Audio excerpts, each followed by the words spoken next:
Here are some of the headlines we are featuring today from your favorite news outlets at offthepress.com.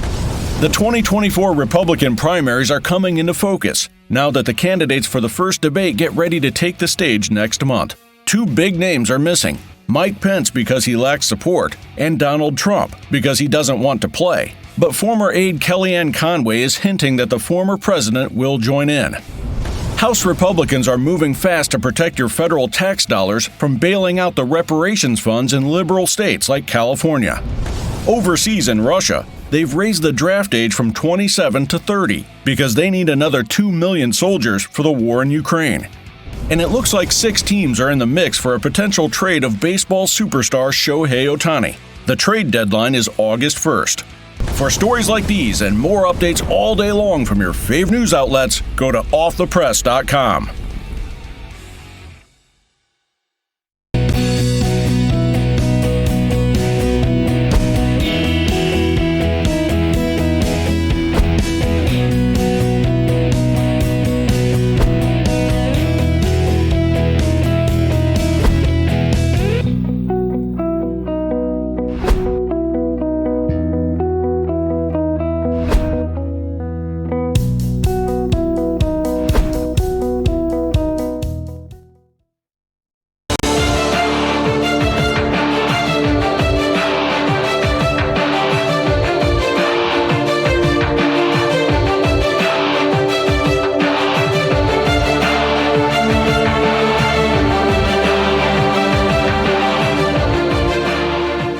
Good evening, everyone. Welcome to Stinchfield. So, Hunter Biden's plea deal actually implodes. Maybe it restores some faith in our justice system, maybe just a little bit. So, this whole implosion of Hunter Biden's plea deals, remember, he was facing 2 misdemeanor tax charges and this felony gun charge for lying on that form to buy a firearm, was all over immunity. See, Hunter Biden, being the little spoiled brat that he is, thought he was going to get immunity from everything. And when the prosecutor says, no, you're not getting immunity from everything, then his lawyer says, no deal here. Now, it started with the judge asking the prosecution, is there an active investigation into Hunter Biden over other misdeeds? And the answer was a simple yes. She then asked him, is there an investigation into the Foreign Agent Registration Act, FARA, what we've heard? The prosecution then says yes, no immunity for those investigations. Now, why would the prosecution even offer up immunity from these things when you have an active investigation going on? It doesn't make any sense. This is unheard of unless Joe Biden's weaponized Justice Department, biased Justice Department, henchman of a Justice Department was working in cahoots with Joe Biden. That could be what happened here. So now, with no immunity, Hunter Biden's team says null and void. Well, Karine Jean-Pierre, Joe Biden's spokesperson, got grilled on this today. This is what she had to say, cut 9. Hunter Biden is a private citizen, and this was a personal matter for him. As we have said, the president, the first lady, they love their son and they support him as he continues to rebuild his life. This case was handled independently, as all of you know, by the Justice Department under the leadership of a prosecutor appointed by the former president, President Trump. All right, well, it gets even better than this, okay? So she doesn't want to answer questions about that. She talks about, oh, well, you know what? He's a drug addict, all these excuses. Go talk to the Justice Department, talk to the White House counsel, talk to everybody's attorneys, just don't talk to me. Well, she was asked about the gun charge and how the gun charge, lying on a form about whether to obtain a firearm illegally because Hunter Biden is clearly a drug user. What does Joe Biden think about that in other cases? It was a great question. Listen.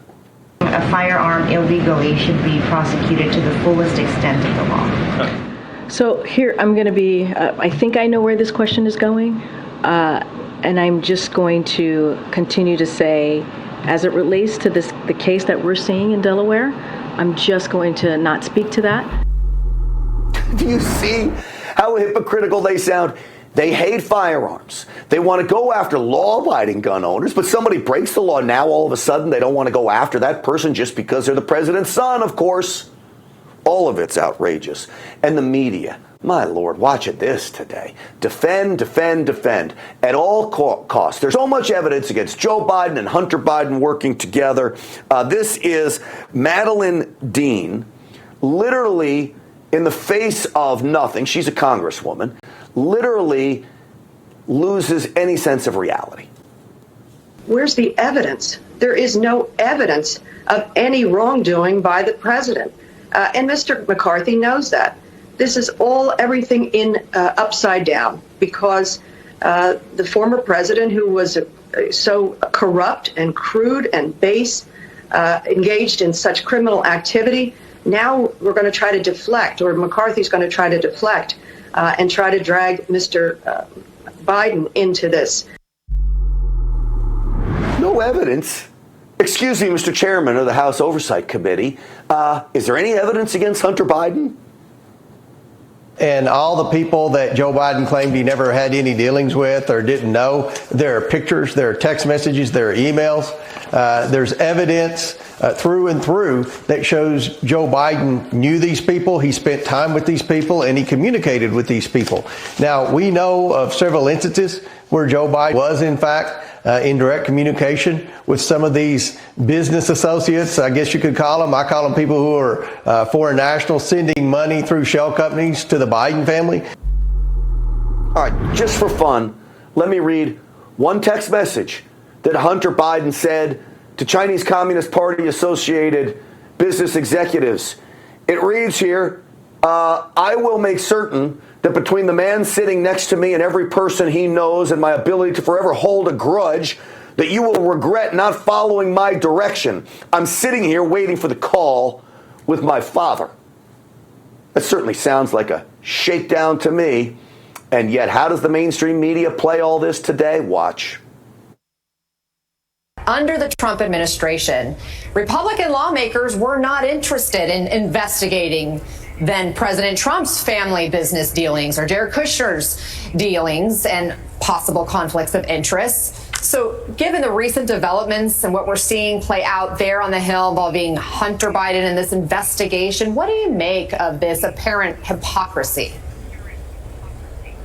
Yeah, it's pretty glaring, and it just underscores and illustrates how this is purely political and not actually evidentiary or fact-based in any way. Why do we even play it? The only thing not fact-based in any way is what they're saying on those outlets, CNN, MSNBC, and sadly, in many cases, Fox News. Now, there's no curiosity to Hunter Biden whatsoever about getting to the truth of all of this, which is all we really want. Well, joining me now from Colorado, Republican Congresswoman Lauren Boebert is back with us. Congresswoman, great to have you back on. Thanks so much for having me. Your response to today, I mean, I'm glad the plea deal fell apart. I kind of get a little bit of a hope that maybe there's some reality in our justice system.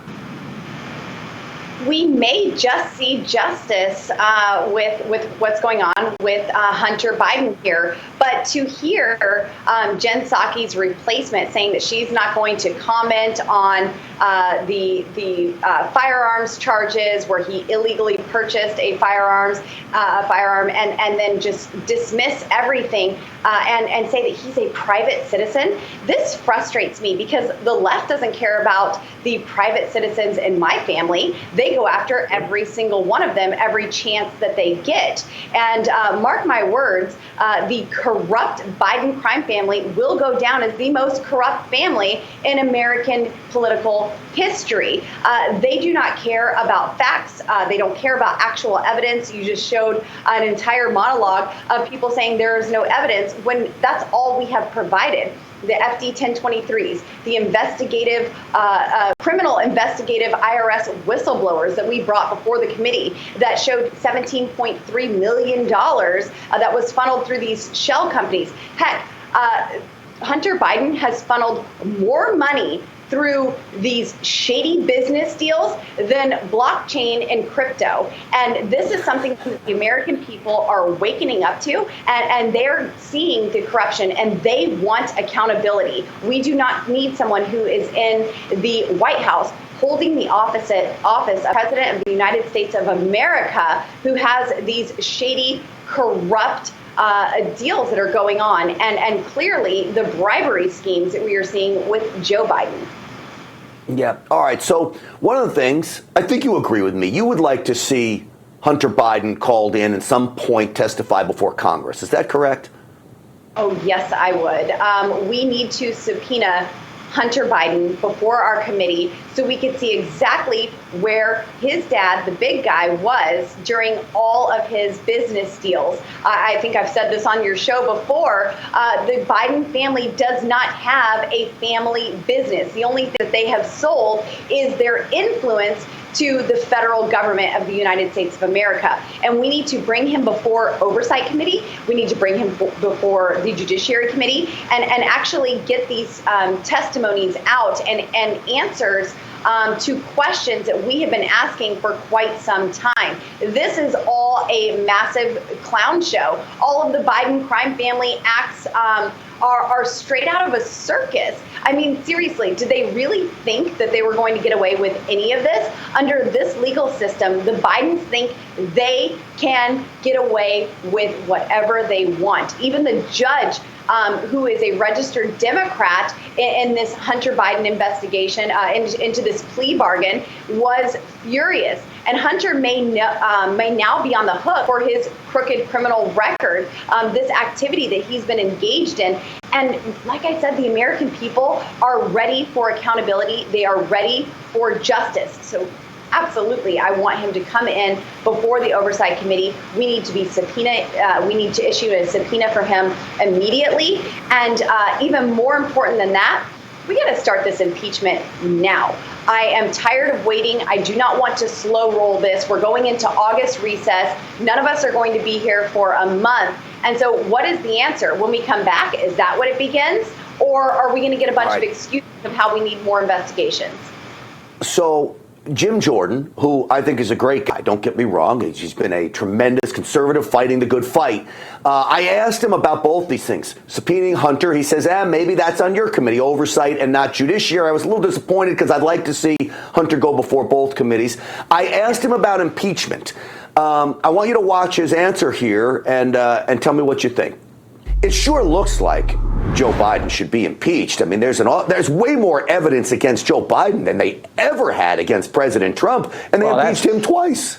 Yeah, that's for sure. John said last week, he said, it's time to go back and look at 2019 and what the Democrats did with President Trump and that phone call to President Zelensky. We're going to start doing that. We're going to go back and look at this information, because I just find the irony here that they went after President Trump so much on something that was crazy that they went after him on. And now, of course, the tables have turned, and we see the real problem with Ukraine is with the Biden family and the Democrats. All right, so I asked him, is it time for impeachment? He said, wait and see. I think there's enough to move this. You don't need to spend a lot of time on this. That is correct. We have so much information that we have uncovered in our short time in the majority in the House of Representatives, and it's very clear that Joe Biden is unfit for office. President Trump sacrificed his wealth for our nation, and all Joe Biden has done is sacrifice our nation for his wealth. We need Republicans in the House to stand up and say enough is enough. Joe Biden is a crook and sold out our nation to line him and the Biden crime family's pockets, his pockets and their pockets. We are ready to impeach. This needs to happen, and it needs to happen now. And I'm going to tell you tonight, if this is slow rolled, if we get a bunch of excuses that we need to look into this and get a couple more documents, I'm not criticizing Chairman Jordan by any means, but I will take action and demand that straight up and down vote for impeachment of Joe Biden on the House floor if I see any hesitation on this matter. I know you will, and I think that would need to happen if there is hesitation. Congresswoman Lauren Boebert, always appreciate your fight up there, and I always appreciate you coming on the program. Thank you. Thanks so much. All right. Up next now, folks, I want to bring in Chief Counsel for the Oversight Project at the Heritage Foundation. Kyle Brosnan is here. He was in the courtroom today where Hunter Biden was, and I believe the Heritage Foundation even filed a briefing with the court. Did they not, Attorney Brosnan? That's correct. Attacking basically what Karine Jean-Pierre said today about the integrity of the investigation. So we are in court in both Delaware and in the District of Columbia to where we filed a FOIA request seeking two pieces of information. First, any communications Weiss had seeking special counsel status, and two, any requests that Weiss had to bring charges outside of Delaware. And the Justice Department has admitted to us that there are 2,500 pages of records for both of those requests. So that's a lot of communication between David Weiss, the attorney in Delaware, and Maine Justice, Biden-appointed officials that call into question the integrity and independence of his investigation. Let me try to simplify this for the folks at home. So you've got Hunter Biden, who's the president's son. We all know that. Much of what he is being investigated for is commingled with things with Joe Biden. At least those are the allegations, which how do you have a Justice Department under the watch of the executive branch, which is Joe Biden, investigate this in an unbiased manner? You would need a special counsel. They have not appointed one. That's the real problem here, is it not, Kyle? That's one of the problems. And the Attorney General has said under oath before Congress multiple times that this investigation was independent. And he actually told at a press conference that Weiss had more authority than the special counsel. Well, they're sitting on 2,500 pages of documents that could prove or disprove that. And they're fighting us tooth and nail in court from releasing that information. What did you think of the proceedings today? It took a long time. I was shocked that this proceeding went on as long as it did. What did you make of it, and was the judge fair in her actions? Yeah, I think there's something rotten in the state of Delaware, and the judge sniffed it out. Two major points here. The first is the deal purported to offer blanket immunity to Hunter Biden for uncharged crimes unrelated to taxes. And when the judge tried to drill down on that point, Biden's attorney said, "Oh no, we think we're in from everything," and the government said no, and that blew the deal up. And that leads to the second issue, which is that the government and Hunter Biden's attorneys tried to push this through a procedural mechanism that basically took it out of the judge's hands and whether or not she can reject or accept or delay this. And so she has ordered briefing on this within 30 days because she thinks that she should have a role potentially in ruling on the veracity of this plea agreement and to see whether or not it advanced the interests of justice. And so they'll be back in court in about a month or so. I'm probably going to get too in the weeds in this, and I love legal issues. She was talking about this diversion for the gun charge. She said diversion for the gun charge could be unconstitutional. And if that's unconstitutional, then it would call into question the entire deal would be unconstitutional. And she said if that happened, she would be forced to find a finding of fact. What does this all actually mean? So the diversion for the gun is one issue, but it's also tying the two together, which is what they tried to do. They tried to tie the tax plea with the gun diversion agreement. And that looks like what's called a Rule A plea, whereas the two parties are trying to issue a Rule B plea, which would take matters out of her hands. And so, again, she sniffed out this rotten deal because it's a sweetheart deal, as we all know, that has serious questions about how independent the investigation is. And she wants more information before she accepts his guilty plea or not. So what you're saying is the prosecution, in cahoots with basically the defendant, tried to cut a deal that took it out of the judge's hands. That's what the rule would have allowed, yes. And she sniffed it out and demanded more information.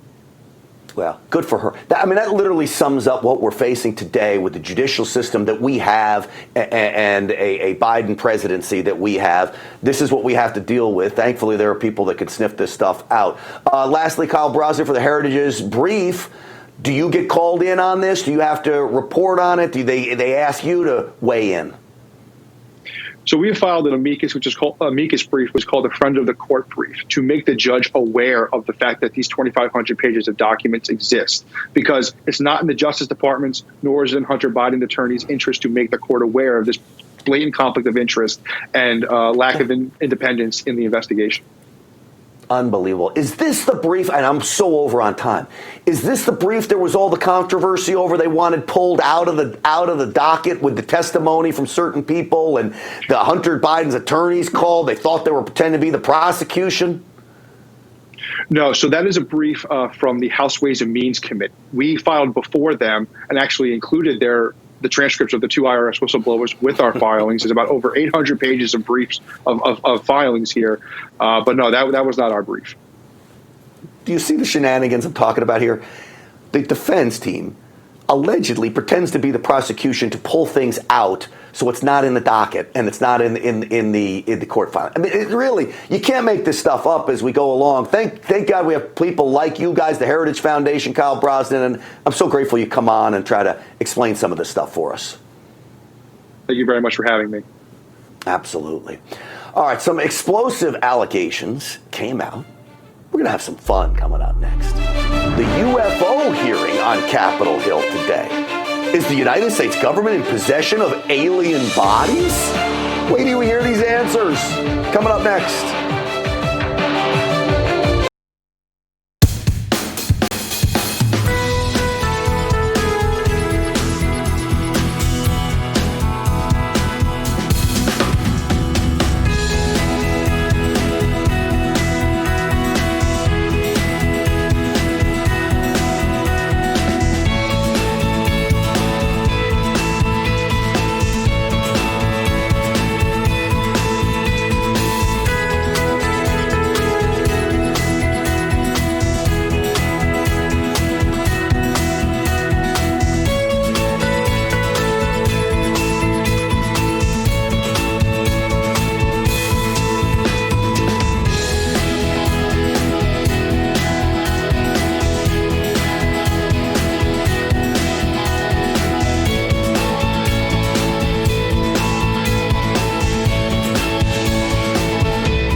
All right, folks, welcome back. The hearing in Washington. You know, I'm so tired of the Hunter Biden stuff and all this stuff. What I really want to know is, are there freaking UFOs out there? Are we alone or not? Well, if you believe this guy, we're not alone. So apparently, this guy is testifying that we have been concealing a retrieving and reverse engineering program with UFOs. This is some of the video that has come out over the last few years about these UFOs, some of this coming out of the ocean and all of this stuff. This is Mr. Grush. In 2019, he was tasked to identify highly classified documents and programs. This is while working for the government. He claims there is a massive cover-up now. But I don't know. I think much of his testimony is suspect. You be the judge. Roll the first one about in possession of bodies. If you believe we have crashed craft, stated earlier, do we have the bodies of the pilots who piloted this craft? As I've stated publicly already in my News Nation interview, biologics came with some of these recoveries. Yeah. Were they, I guess, human or non-human biologics? Non-human, and that was the assessment of people with direct knowledge on the program I talked to that are currently still on the program. What? Non-human biologics in crashed UFOs, space vehicles, spaceships. Let's call them what they are, right? You mean we have alien biologics? I'm not sure we do. In fact, I talked to a very credible source who has studied this stuff. He's a Russian researcher of UFOs, and he doesn't believe that Congress would ever allow this testimony to be out there in the public light if we really did have these things, and he studied them for a long time. But who am I to say whether this guy's telling the truth or not? What about attacks on humans? Are aliens attacking us? Has any of the activity been aggressive, been hostile in your reports? I know of multiple colleagues of mine that got physically injured, and the activity. And I got by UAPs or by people within the federal government? Both. Wait a second. So injured, here's the thing we got to drill down. By UAPs, meaning did the unidentified aerial phenomena, that's why I don't know why they don't want to call them UFOs anymore. Did the UAPs crash into a Navy plane? Is that what he's talking about? Or was it aliens that attacked them? And then he says, or the government, were they hurt by the government? We'll get to that in a little bit. Apparently our government's going around. I guess this is like a Men in Black story. This idea of alien craft, okay? Spaceships. Roll cut 4. Mr. Gresh, finally, do you believe that our government is in possession of UAPs? Absolutely, based on interviewing over 40 witnesses over 4 years. So I guess that's a yes. So do you remember this video? I think we have it. This is what you call the Tic Tac video. And I'm like, Tic Tac, or you mean TikTok? No, Tic Tac as in the Tic Tac video, like they're little white dots. If you look at it, it looks like a Tic Tac, okay? Apparently Navy pilots said they saw this come out of the ocean and fly, and it's very hard to see, but it is also very odd when you look at it up close, the little white dot there. Well, David Fravor, I believe is his name, Navy pilot, is one of the ones that witnessed this. Roll his testimony. The controller told us that these objects had been observed for over 2 weeks, coming down from over 80,000 feet, rapidly descending to 20,000 feet, hanging out for hours, and then going straight back up. For those who don't realize, above 80,000 feet is space. We arrived at the location at approximately 20,000 feet, and the controller called merge plot, which means that our radar blip was now in the same resolution cell as the contact. Looked down a small, saw a white tic-tac object with a longitudinal axis pointing north-south and moving very abruptly over the water like a ping pong ball. There were no rotors, no rotor wash, or any sign of visible control surfaces like wings. So no wings. You got a giant tic-tac flying around over the ocean. What in the world is going on? Now, I believe if you believe that there are other planets out there, other stars, you have many, many stars in the Milky Way galaxy alone. How are we to think we're the only planet that there could be life? I think there could be life. Now, we're only 250 years old, almost, the United States, right? What if you had a civilization that's 2 million years old? Think of the technology we've created in just 250 years. It's quite possible. All right, I leave it as a possibility. This Navy pilot was asked about this by Congressman Tim Burchett, asking them, what are they? How do you know that these were not our aircraft? Some of the behaviors that we saw in a working area, we would see these objects being at 0.0 Mach, that's zero airspeed, over a certain pieces of the ground. So what that means, just like a river, if you throw a bobber in, it's going to float downstream. These objects were staying completely stationary in Category 4 hurricane winds. These same objects would then accelerate to supersonic speeds, 1.1, 1.2 Mach, and they would do so in very erratic and quick behaviors that I don't have an explanation for. You would think he was a Navy pilot. Is this China that has technology like this? I don't think Russia does. After seeing the disaster that they have had in Ukraine, I don't think Russia's capable of this. China would be the only ones capable of this. And I don't think they are either, because I think we'd see more of this and our military would be more upfront about it if it was from here. The thing is, it gets crazy, all right? Crazy stuff like out of a movie, all right? Roll cut 9. It was very brutal and very unfortunate, some of the tactics they used to hurt me both professionally and personally, to be quite frank. Yeah. It's very unfortunate. As they say, when you're over the target, that's when they do the most firing at you. Do you have any personal knowledge of people who have been harmed or injured in efforts to cover up or conceal these extraterrestrial technology? Yes. Personally.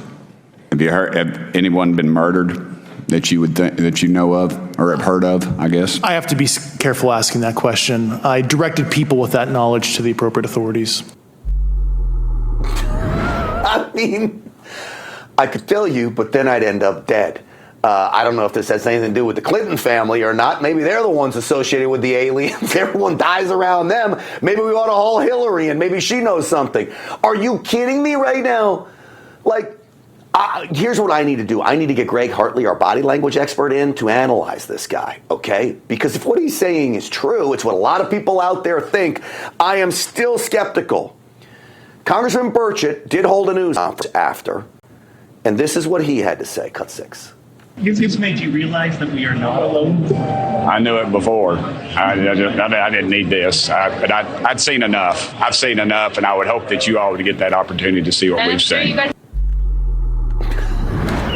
Sitting United States congressman that just admitted, and I'm sure he's seen classified briefings as well, that we folks are not alone. What did Senator John Kennedy say? Lock your doors at night, folks. Lock your doors. Whew. We'll be following this because I'm fascinated by it. I really, really am.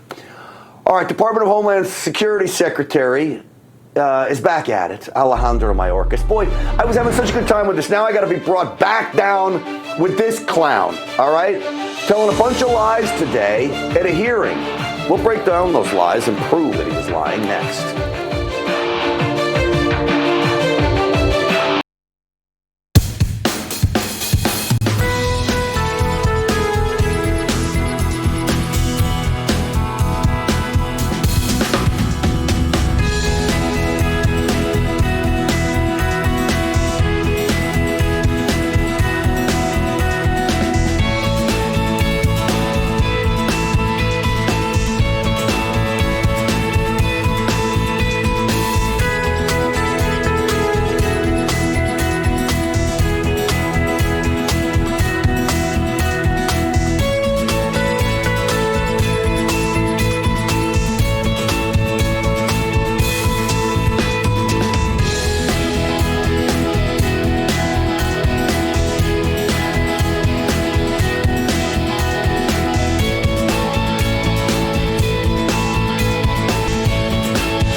You know, I cannot tell you enough how proud I am of the people at Real America's Voice that are uncovering the truth for all of us. And that includes the gentleman I tell you about all the time, Ben Berkwam, who's down on the border nearly almost every day. I don't know how he does it without being with his family as long as he is.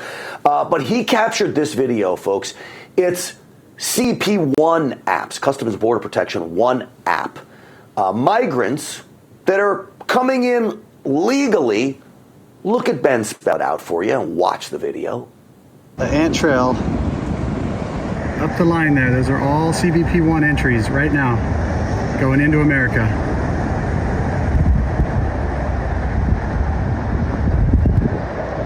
Joe Biden did that.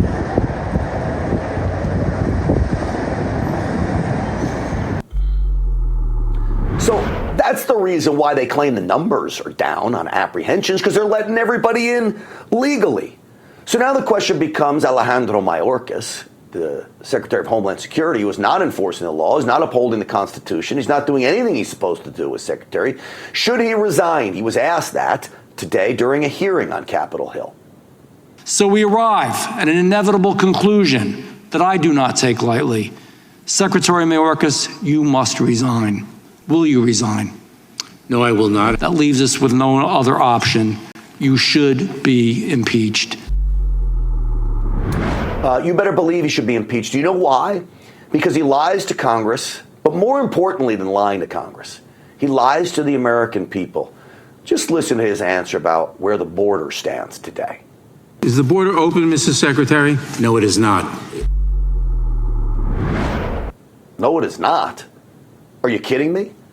We just showed you video last night of Ben Berkwam seeing gates in the fence that are unmanned, literally cut open by cartel members. Bridges across rivers that are still there, the cartel members had made to come across the river. What do you mean the border is not open? Lastly, Alejandro Mayorkas said this about Americans. This is offensive to me, with the amount of fentanyl, MS-13 gang members, with the amount of sex traffickers coming into this country. Listen to his answer when asked if we are safer today or not. Americans are safer today on the border, in the air, at sea, across the country, and around the world because of the Department of Homeland Security. He is a delusional left-wing lackey. The problem is he's not delusional. He knows we're not safe. It's all by design. He knows the chaos is out of control. Just look at crime in cities across America. It is up like never before. And you look at these border towns that are overrun by illegals coming in here, and it's not a good situation. And he has the audacity to make that claim. Just ask yourselves, are you safer today? I don't think so. Joining me now is the author of the book Invaded, former Border Patrol agent himself. Our good friend J.J. Carroll is back. JJ, it's not long ago you were working the line down there on the border. What do you make of his comments? One, that the border is closed, and two, that Americans are safer. That is a complete lie. He said this over and over in front of Congress. Just let me give you some statistics. We're at the 15th month in a row where we've had over 200,000 arrests and encounters. If you look at total encounters for the last 15 months, we're averaging between 209,000 and over 300 total encounters. And what Senator Mayorkas is saying is a lie about the number of apprehensions and encounters. Let me give you an example. In June, this past June, the numbers came out, CBP, and they claimed that it was 144,000 total arrests and encounters. That's a lie. You go into their data, their own database, their own website, CBP, and you see the total encounter on the border was 211,000. So what happened to those 67,000? And I discovered it with some help of colleagues and people on the border that have forwarded the information to me. Over 50,000 inadmissible aliens have shown up at our airports, our international airports across America. Over 50,000. They will not count those numbers. So we are now again over 200,000, but our government, our own government, is lying to us, and you must ask why. All right, JJ, so what you're saying is the numbers are skewed. We've got 50,000 illegal aliens showing up in the airports, which means they flew into the United States. Is that right? That's right. And then that asks begs a bigger question, and I'll just state it clearly. In order to get on an international flight, you have to have a passport and a visa. So you're telling me that 50,000 individuals just erroneously got on an airplane without those documents. So that tells me our government is in collusion with private organizations, meaning the airlines, and allowing them to fly into America and then giving them asylum or the parole that they're using. This is, I wish a congressman would actually grill him on this issue. I mean, it's collusion. There's no other way around it. And the lies continue, and America is not safe. America is in peril. This is the greatest threat to our republic, is millions of unfettered illegal immigrants. And Ben Bergram does that incredible piece of those people going through CBP-1 app. Your audience needs to understand that's going on all day long, and that's only one port of entry. We're not talking about the other ports of entry. And they are not properly screened at all. All right, so I want to get back to this idea of they're flying into the United States because this is new. I know, and I've had friends that have lost passports. It's a nightmare trying to get on a plane if you don't have your visa right. Even getting out of the country, go to another country. American Airlines won't let you on the plane. So how is this happening? What documents are they getting there given to them that says, hey, these people are okay to fly? Who is going to get to the bottom of it? The federal government's not going to do it because they want it hidden. The media is not going to do it. I guess it's up to us. I believe it is up to us. I mean, you look at what you and I broke. We were one of the first people to discuss this in January and February, the lie of numbers. Remember when they came out and said it was only 160,000 people crossed in January and February, and we broke the truth that no, they lied about the CBP-1 app and the individuals being paroled through the port of entry. And then they kind of went, oh, yeah, you're right. You caught us. And they didn't even change the numbers. They just said, well, deal with it. Same thing is going on here. But it is a bigger picture of Mayorkas has come out and said he is extremely proud that they, meaning our government, has opened up more legal avenues for people to come into America than ever before. Yeah. So but at the same time, they do not tell you the truth of the number of people coming across. And you have to ask yourself why. And the answer is they don't want you to know the totality of what is happening to America and the immigration system. If you do the numbers and you go out, we have 3 more months in reporting in FY23. We are on pace to surpass 3 million people being arrested and encountered on the border. 3 million. We're not even talking about the ones that have absconded. 3 million. That's insane. It is stunning. It is all to fundamentally change the makeup of the United States of America, that I firmly believe. Just to leave you, because I can't get grumpy without having you get a little grumpy too, JJ. So just to leave you getting a little grumpy, I'm going to play a soundbite. I believe this was Secretary Mayorkas last week saying this, cut 8. You know, we in the Department of Homeland Security, I issued a memo very early on that we would not use the term illegal alien. When speaking of these individuals, we use the term non-citizen. Non-citizen? It's a privilege to be a citizen of the United States of America. It's a privilege to come here legally as an immigrant to the United States of America. I'm not using the term non-citizen. Are you, JJ? No, I never will. And that was pushed down on me when I was a Border Patrol agent and I refused. It is a legal term used in the court of law. Just like he is a leftist and a progressive and a communist and believes in socialist ideas, you don't control the narrative and you can't tell us the words to use. So no, they're illegal aliens, and I'll never change that term. Yeah. Well, JJ, I know you're never backing down from exposing the truth. We appreciate that. The book is great, by the way. I urge everyone to go get it. It's called Invaded. And so appreciative for your work with the United States Border Patrol. Tell all the guys that you're still in contact with that we're grateful to them as well. Folks, go out and get the book. JJ Carroll, thank you for coming on tonight. Thank you. All right. One thing I take very seriously, folks, not just the border, not just Hunter Biden stuff, but I take my health very seriously. I try to eat right with my schedule. It's not always easy. I know I need fruits and vegetables, like I think they say 6 cups a day. It's nearly impossible for me to do until I found Field of Greens. So Field of Greens is totally amazing. It's easy, Just put it in a little shaker. I shake it up and it tastes great. Unlike other fruits and vegetable supplements, each specific fruit and vegetable in Field of Greens is medically selected to support specific functions like heart health, liver and kidney health, immune system, and metabolism. So here's my challenge to you. Take Field of Greens, and if your friends don't say something like, whatever you're doing, you look amazing. If your doctor doesn't say, whatever you're doing, keep it up, Field of Greens will literally refund your money, guaranteed. So what do you have to lose? Nothing. Here's what I did to get you started. I got you 15% off your first order. Get another 10% off when you subscribe for reoccurring orders. Visit fieldofgreens.com. Use promo code GRANT. That's fieldofgreens.com.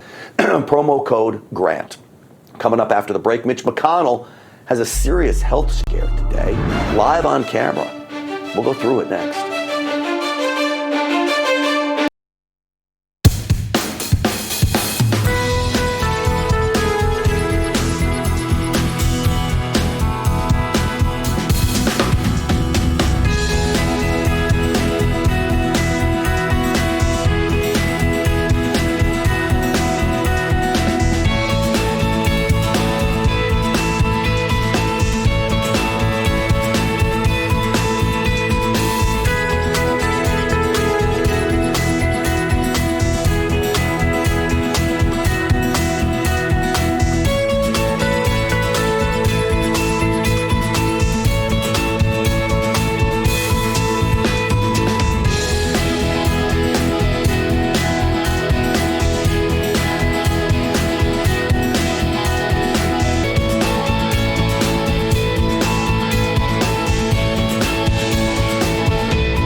Folks, I have great respect for people that have lived a long life.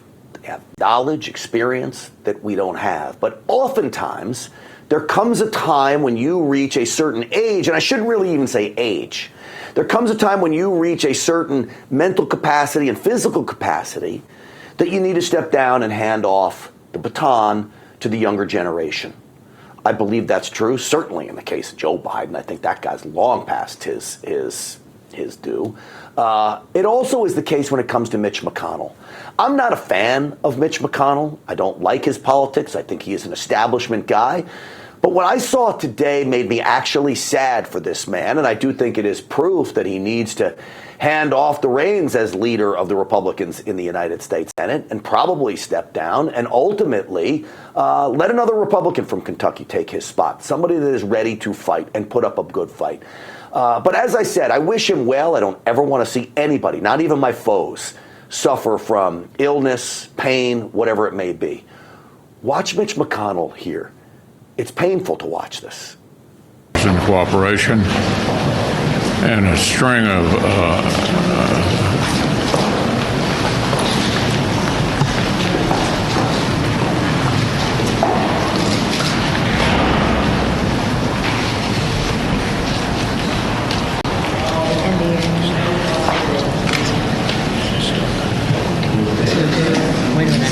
Are you good?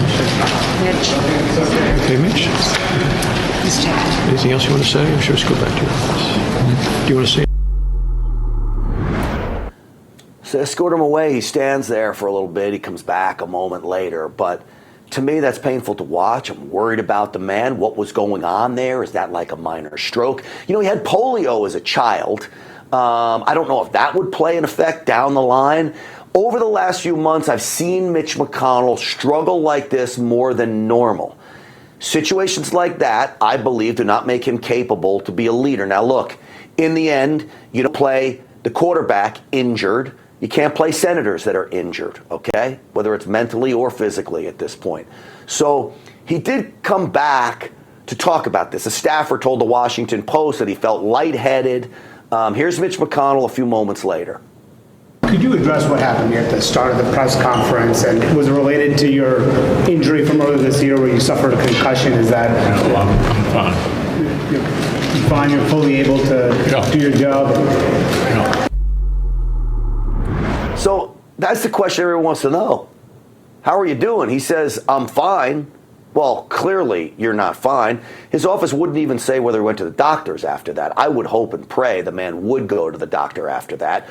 Any one of his family members that watches that go down say, Pop, you're going into the hospital. Let's go get these tests done and figure out what's going on. For the good of the country, Mitch McConnell, I think it is time to retire as leader of the Senate and probably time to retire as a United States Senator. All right, folks. Also today, for those of you that know, interest rates keep going up. This, in many respects, is supposed to fight inflation. I'm not a fan of raising interest rates to fight inflation. This is Fed Chair Powell talking about why they raised interest rates and what's to come. So the staff now has a noticeable slowdown in growth starting later this year in the forecast, but given the resilience of the economy recently, they are no longer forecasting a recession. So that's good news. Stock market was up today. No longer forecasting a recession, they say it. But see, I don't believe these bureaucrats in Washington who think they can forecast where the economy's going. I like to talk to small business owners. I like to talk to people that work for small business. I like to talk to the people on the ground that are experiencing it and living it. And I can tell you there's still great uncertainty in this country. I know small business owners. And when I say small business, I mean 10 to 50 employees, those kinds of small business owners. They are afraid to try to grow, invest, hire more people because they're not convinced of where this economy is headed. This is KJP, Karine Jean-Pierre, talking about the economy. I think she's got it all wrong. Watch. And the president took action. Democrats took action. We passed the American Rescue Plan. And now we're in a place where we've created more than 13 million jobs. We're in a place where wages are up. Inflation is coming down. It's easing. And we have talked about Bidenomics, the president's plan, and how it's moving this country forward. Bidenomics is a disaster. Wages may be up, but they've not kept pace with inflation. So even though you may be making more money's going out of your pocket because inflation is so high. Who caused the inflation? We were at near 1 or 2% inflation when President Trump was in office. They skyrocketed inflation. Has it come down? Yes, it's still twice what it was under President Trump. So don't tell us that. Interest rates get raised again. You're going to invest in business now and the interest rate to buy, say, a lift for your auto mechanic shop is going to cost you more because the interest rate is higher? I don't think so. I'm in a wait and see mode when it comes to this economy.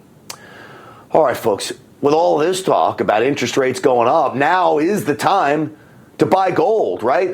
Everybody says when interest rates are going up, when inflation is there, gold is a great investment. It stood the test of time. So who can help you with this? My friends over at Birch Gold can. Protect yourself with Gold Day by texting America to the number 989898. Don't forget, we didn't even talk about the centralized digital currency that Biden is pushing, meaning that the government would track how you spend your money, where you spend your money, when you spend your money. You want that? No. Gold is a private form of wealth protection with safety and security because it's a physical asset. Gold you can hold. So again, how do you start to do this? Get the process going by talking with the folks at Birch Gold to see if it's right for you. Just text America to the number 989898. That's America to the number 989898. Birch Gold can help you. All right, President Biden, Joe Biden, as I like to call him, delivers an embarrassing speech about COVID. That's next.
Here are some of the headlines we are featuring today from your favorite news outlets at offthepress.com. The 2024 Republican primaries are coming into focus now that the candidates for the first debate get ready to take the stage next month. Two big names are missing: Mike Pence because he lacks support, and Donald Trump because he doesn't want to play. But former aide Kellyanne Conway is hinting that the former president will join in. House Republicans are moving fast to protect your federal tax dollars from bailing out the reparations funds in liberal states like California. Overseas in Russia, they've raised the draft age from 27 to 30 because they need another 2 million soldiers for the war in Ukraine. And it looks like 6 teams are in the mix for a potential trade of baseball superstar Shohei Ohtani. The trade deadline is August 1st. For stories like these and more updates all day long from your favorite news outlets, go to offthepress.com.